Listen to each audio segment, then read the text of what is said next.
Let's say you're taking a stroll through the woods and you hear a slight trickling of water somewhere in the distance. Of course, you'll be thirsty. If you're not, you have to be. As you make a run towards it, one of your feet just slips into a deep, grimy puddle. You might try pulling and squeezing your leg out, but it just won't budge out, and before you know it, you'll be sinking into the bottom of the deep, mucky quicksand.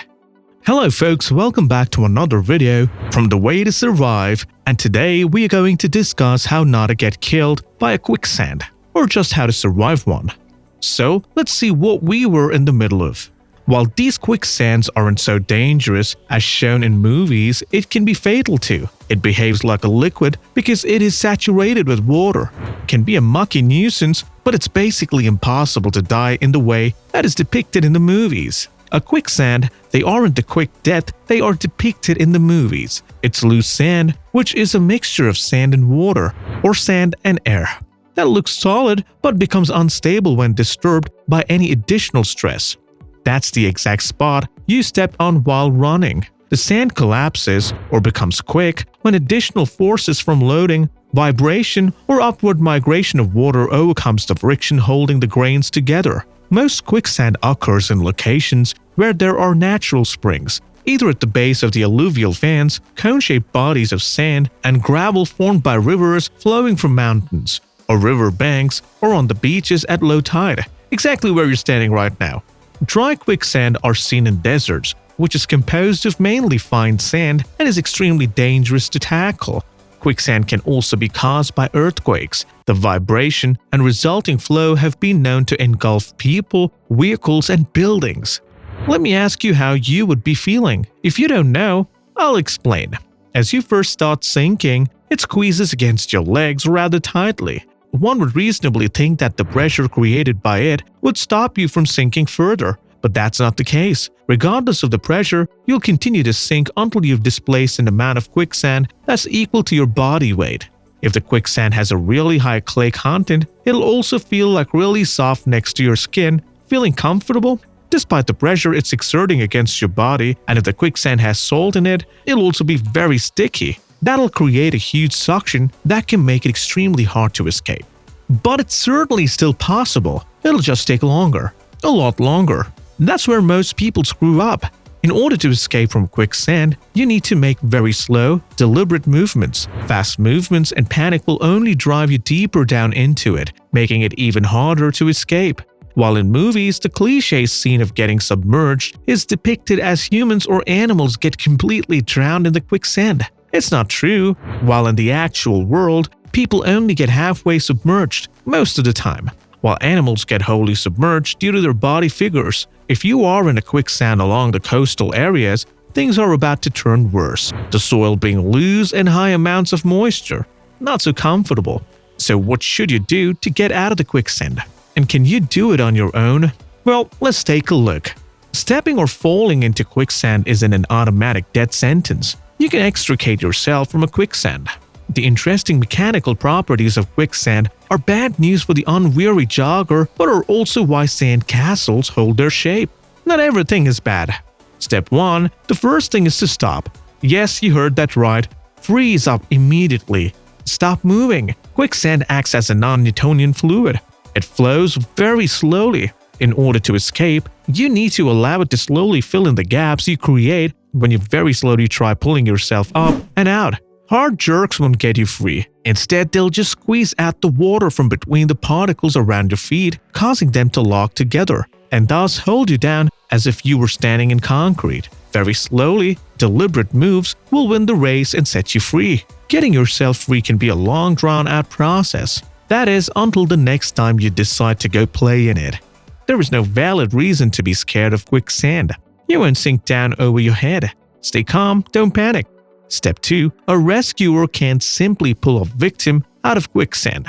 However, a person or a branch can be used to help reduce the victim's weight, making it easier to work free and float. So if you have anyone or anything solid like a branch to hold on to without yanking your body much, try to transfer your body weight onto that. Step 3. Loosen up yourself. Start shedding such high-density stuff such as guns, rock, hammers, etc. Making yourself light makes it easier to escape as it will help you float. The best way to do this is by trying to increase the surface area on the sand by lying horizontally.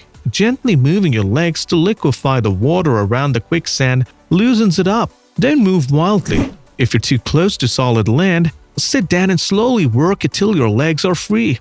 Step 4. If you are waist deep in the quicksand, leave the thought of self-help. It's better to call out for help and keep an eye open for potential aid. If you are going to a quicksand-prone location, be sure to keep your cell phone at complete charge and try to keep a flare gun to signal for help if necessary.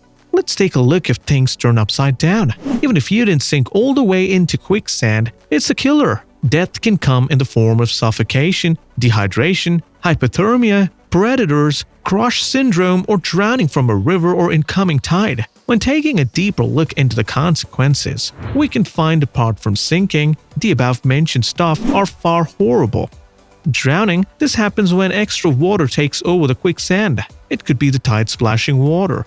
Quicksand can also occur underwater, heavy rain, or directly falling over into water.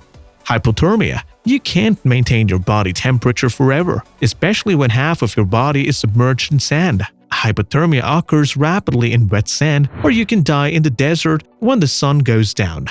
Suffocation. Depending on how you are positioned in quicksand, your breathing could be impaired, ranging from mild to serious suffocation. While you aren't going to sink up to your chest standing upright, falling into quicksand or falling during a self-rescue attempt could end badly. Crush syndrome. Extended pressure over the body muscles, legs, and the circulatory system wreaks havoc on the body, such as compression damage muscles and nerves, releasing compounds that cause kidney damage. After 15 minutes of compression, rescuers will have to apply special techniques to prevent loss of the victim's limbs and sometimes life too. Dehydration. If you're trapped, you may die of thirst, one of the common reasons especially when you are in a remote location. Predators. The vultures and scavengers watching from the trees may decide to snack on your face once you stop struggling if the alligator doesn't get you first. If you are in a dry quicksand, you could expect wildcats and desert snakes too. A quicksand might not be fatal, it's better to be prepared. It's mainly the panic and anxiety attacks that causes drowning. You may require professional assistance to blow air down around your feet so that you can extract them from the dense mud. Without much assistance, you are likely to drown. In fresh water, you can leverage yourself out of the quicksand, but all motions must be done slowly, or you will get yourself fully immersed. In the movies, the cliché scenes of escaping from quicksand often happens in the form of an outreached hand, underwater vine, or overhanging branch. But the actual truth is, pulling a person, even yourself, out of quicksand won't rescue. Removing just your foot from a quicksand at the rate of 0.01 meters per second requires the same force required to lift a car. The harder you pull on your branch or the rescuer pulls you, the worse it gets. That's it. Before all these things happen, it's always better to prevent such a situation. Be aware of places where groundwater can mix with sandy soil such as swamps, marshes, and tidal flats. Quicksands can also occur when underground springs are common or places where the water underground seeps upwards. A walking stick can be handy in the early detection of quicksand. Aside from its many other uses, use your walking stick to test the ground in front of you as you are walking in a place where quicksand is most likely to occur. A few seconds with a walking stick could be the difference between a messy wrestling match with a pool of quicksand and a safe hike. Getting into hazards like quicksand isn't common. Apart from movies, next time you get on a hike, make sure you educate all yourself about the dangers and risks in the area. Quicksand would be the least of your problems while hiking through the Sahara. For that, keep watching The Way to Survive. Make sure to like, share, subscribe, and tap the bell icon to receive the latest contents on survival.